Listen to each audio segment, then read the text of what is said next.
भांडवलशाही युग आलं, भांडवलशाही. त्यामध्ये आला भांडवलदार आणि कामगार. यामध्ये भांडवलदार ती वस्तू तयार करणार, ओके, त्यामध्ये वस्तू, समजा एक्झाम्पल पेनच आहे, पेन तयार करण्याचं काम कोण करणार आहे? कामगार करणार. परंतु त्याचा मोबदला किंवा या ठिकाणी नफा जो आहे तो कोण उचलणार? यामध्ये भांडवलदार घेणार.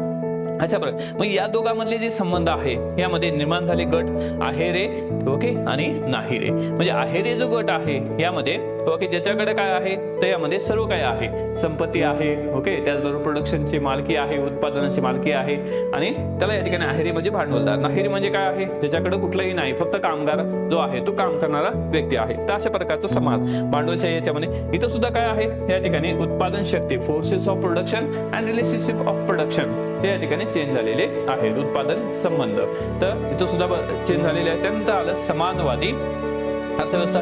यामध्ये सब कुछ सरकार तयार करणार आहे. मग त्यांचे सुद्धा संबंध जे आहे किंवा